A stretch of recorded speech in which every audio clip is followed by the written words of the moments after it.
7 avril. La pneumonie atypique cause 2 autres décès en Ontario et cloue un avion au sol en Californie. Se disant mal interprété par le chef libéral, Jacques Parizeau exige des excuses de Jean Charest. C'est pas bien. Je comprends que la politique permet tous les coups, mais il ne faut pas changer. Je pense que j'ai droit, et je dois demander à M. Charest de s'excuser. J'ai dit ce que j'ai dit hier. Je ne changerai pas un seul mot de mes propos d'hier. Turbulence et problèmes financiers. Air Canada se place sous la protection de la loi sur les arrangements avec les créanciers. Voici le grand journal avec Jean Lapierre.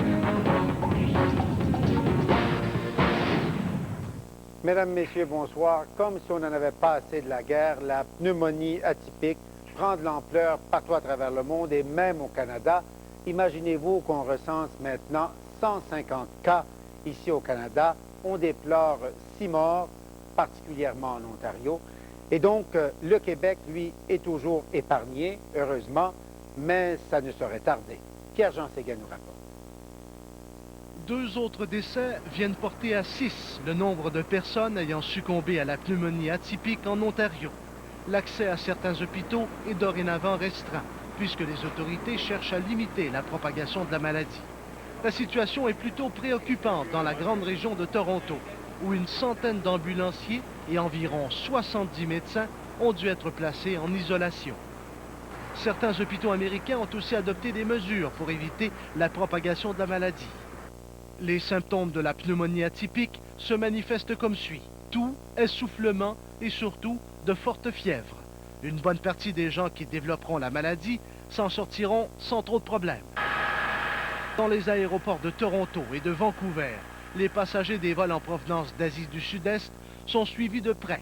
Le moindre symptôme suspect provoque la mise en quarantaine de la personne. À Hong Kong, environ 200 résidents de ce complexe d'habitation ont été placés en quarantaine. Les chercheurs ont trouvé des traces de la maladie dans les égouts du complexe. Puis, à l'aéroport de San José, en Californie, un avion de la compagnie American Airlines a été cloué au sol et frappé par des mesures de quarantaine parce que 4 ou 5 personnes à bord présentent des symptômes de la pneumonie atypique. Pierre-Jean Séguin, TQS, Montréal. Avec nous, le Dr Carl Weiss, microbiologiste, infectiologue à l'hôpital Maisonneuve-Rosemont. Dr Weiss, bonsoir. Bonsoir, M. Lapierre.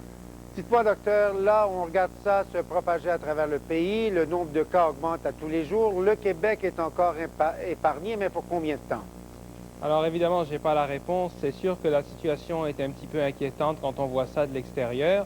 Il y a des bons et des mauvais côtés à chaque chose. Je vous dirais qu'au Québec, les bons côtés, c'est qu'on a eu le temps de voir ce qui se passait ailleurs. Donc, on a eu le temps de se préparer, on a eu le temps de développer des protocoles, on a eu le temps d'enseigner au personnel de santé quoi faire, de travailler avec les gens au niveau des urgences. Je sais que la santé publique s'est occupée également du personnel d'urgence santé. Donc, on a le temps d'avoir mis des mesures en place. Évidemment, on risque d'avoir des cas. Statistiquement, on devrait en avoir. Vous voyez que toutes les provinces canadiennes à peu près commencent à être affectées. L'Ontario, l'Alberta, la Colombie-Britannique, le Nouveau-Brunswick, je pense la Saskatchewan qui a eu un cas. Donc, on peut se dire, à un moment donné, on aura un cas au Québec. Mais dites-moi, docteur, est-ce que les frontières, par exemple, parce qu'il y a des gens, bien sûr, qui arrivent en avion à Toronto et à Vancouver, mais les frontières du Québec avec les États-Unis, à l'aéroport de Dorval, est-ce qu'il y a une surveillance particulière maintenant? Alors, de façon exacte, je ne sais pas ce qu'il y a exactement à Dorval, mais c'est sûr que Santé Canada maintenant a mis des mesures en place au niveau de tous les grands aéroports canadiens. Et si je ne m'abuse, il y a eu une personne qui a été détachée à l'aéroport de Dorval pour justement s'occuper des problèmes potentiels. Je pense que Santé Canada et les aéroports canadiens sont sur leur garde en ce qui concerne les aéroports actuellement, de façon à justement s'assurer que le personnel, aussi bien qui vole, mais les passagers, ne soient pas affectés par la maladie. C'est sûr que dans les temps actuels, avec tout ce qui peut arriver, le fait que le syndrome respiratoire aigu sévère maintenant commence à faire, je dirais, certains ravages, les gens voyagent beaucoup moins. C'est sûr qu'il y a certaines destinations où il ne faudrait pas aller à moins d'avoir une urgence absolue. Alors c'est évident que, par exemple, moi je déconseillerais aux Québécois d'aller voyager à Hong Kong, d'aller en Chine ou d'aller au Vietnam actuellement. Si vous avez un voyage à faire, attendez un petit peu. Alors il y a des mesures qui sont en place, mais évidemment, comme tout dans la vie, il n'y a rien qui est sûr à 100%. Beaucoup de parents s'inquiètent parce qu'ils ont des enfants peut-être aux poumons fragiles, qui sont susceptibles d'avoir des maladies régulièrement. Est-ce qu'il y a une prévention qu'on peut prendre ou finalement, si on n'a pas été en contact avec personne qui vient d'un voyage récent dans ces pays d'Asie, on n'a pas de raison de s'inquiéter? Ben, écoutez, là, je vous parlerai un petit peu à la fois comme docteur et comme parent. Moi, je n'ai pas de problème à envoyer mes enfants à l'école pour l'instant. Je pense qu'il n'y a absolument aucune inquiétude à avoir. C'est sûr que vous avez entendu, par exemple, qu'au Nouveau-Brunswick, il y a une enseignante, je pense, qui est tombée malade, mais elle avait une histoire qui était bien claire de voyage en Asie. Donc là encore, s'il n'y a pas de problème de voyage en Asie, de voyage dans une zone endémique, à ce moment-là, il n'y a vraiment pas à s'inquiéter pour l'instant. Je pense que ce que les gens doivent vraiment se rappeler, c'est que ce syndrome-là, qui est un peu une grippe, c'est-à-dire que les gens ont mal à la tête, ils toussent, ils font de la fièvre et ils ont tendance à être essoufflés. Que ça, il faut que ce soit associé à quelque chose d'une zone endémique, c'est-à-dire un voyage en Asie, à Hong Kong, au Vietnam, en Chine, etc., ou un contact avec quelqu'un qui vient de cette zone-là et qui est malade. Sinon, vous avez aussi le droit de faire la grippe ordinaire et banale comme on fait habituellement. Donc, il ne faut pas paniquer pour une grippe ordinaire. C'est vraiment, les symptômes sont vraiment sévères dans le cas de cette maladie. Alors, en réalité, il y a toute une gamme de symptômes, c'est-à-dire c'est un peu comme une pyramide. Les plus sévères, ceux qui sont morts, évidemment, c'est le sommet de la pyramide. Mais il y a des gens aussi qui sont probablement moins malades et moins sévères que les autres. Alors, il y a évidemment toute la gamme et toute l'étendue des symptômes. Je vous dirais qu'à date, la majorité des gens qui sont décédés, malheureusement, vous savez qu'au Canada, il y a eu 6 décès à date, que la majorité de ces gens-là étaient des gens avec des facteurs de risque, c'est-à-dire des gens soit plus âgés, soit qui avaient certaines maladies sous-jacentes, donc des gens qui avaient plus de risques, si vous voulez, de développer une complication qu'une personne en bonne santé. Alors, c'est le côté rassurant. Le côté, évidemment, qui est un petit peu plus inquiétant, c'est qu'il semblerait que cette maladie semble se transmettre assez facilement d'un individu à l'autre. Et c'est pour ça qu'entre autres, beaucoup de travailleurs de la santé ont été atteints, infectés, exposés et sont actuellement en quarantaine. Dr Weiss, merci beaucoup d'avoir partagé votre savoir avec nous. Merci infiniment. Ça me fait plaisir. Bonsoir. Bonsoir.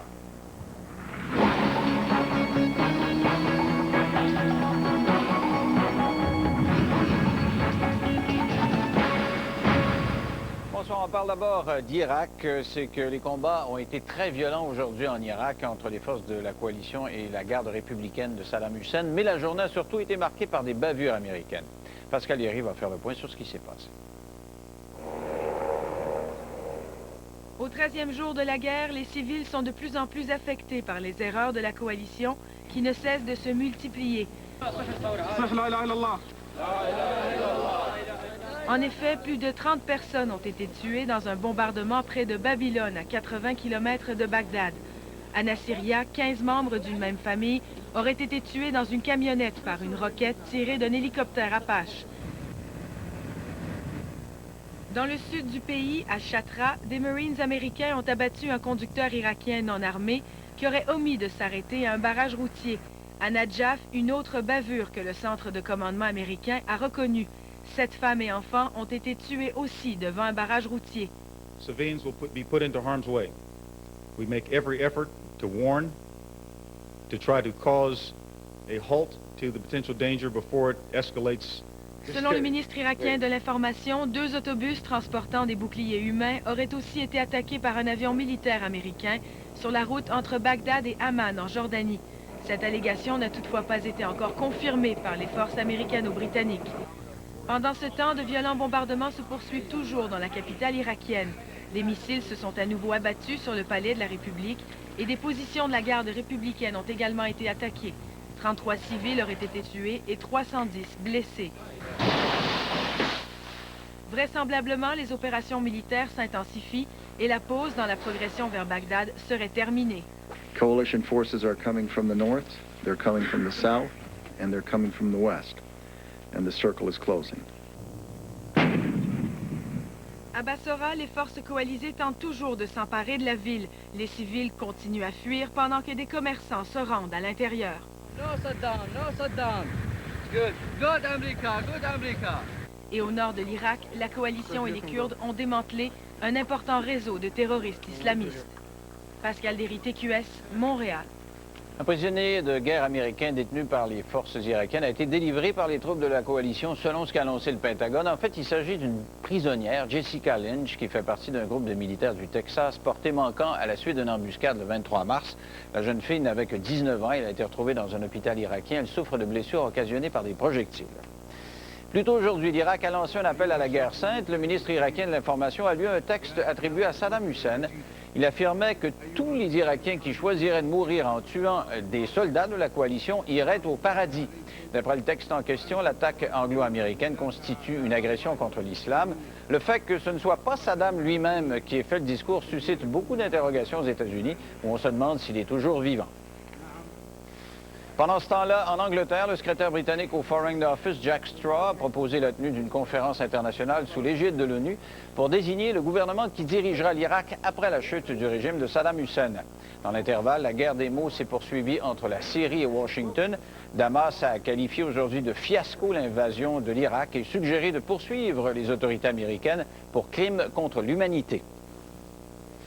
En Jordanie, les autorités auraient déjoué 2 complots terroristes anti-américains. Un de ces complots dans lequel seraient impliqués des diplomates irakiens visait à contaminer les ravitaillements en eau destinés aux troupes américaines et jordaniennes stationnées dans le désert à la frontière entre la Jordanie et l'Irak. Et puis 4 ressortissants irakiens ont été arrêtés. Ils auraient voulu, eux, commettre un attentat à la bombe dans un hôtel de luxe jordanien fréquenté par des Américains et d'autres Occidentaux, notamment des journalistes. Et toujours en marge du conflit en Irak, la distribution de l'aide humanitaire à la population civile se poursuit, notamment à Safwan, où ça se fait par des soldats britanniques. Les militaires doivent à l'occasion tirer des coups de semonce pour éviter que la foule ne se rue sur les denrées.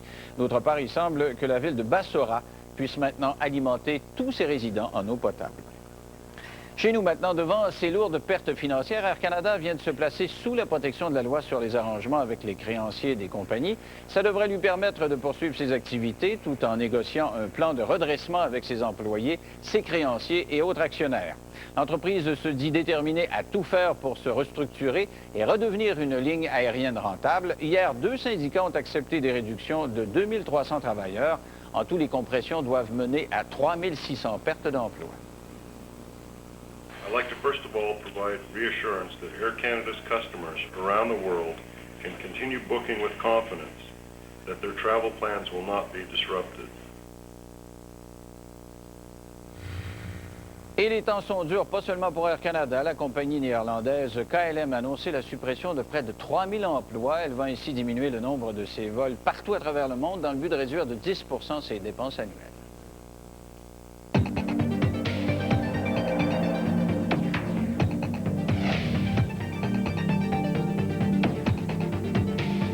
De la plus importante base de données qui soit. Pendant que vous cherchez les documents pour obtenir votre hypothèque, votre agent fait une visite préliminaire des maisons nouvellement inscrites sur le marché. Et lorsque vous réalisez votre rêve, votre agent immobilier est là pour vous aider à conclure la transaction. Travaillez avec quelqu'un qui a votre intérêt à cœur. Nous sommes agents immobiliers. L'immobilier, c'est notre vie.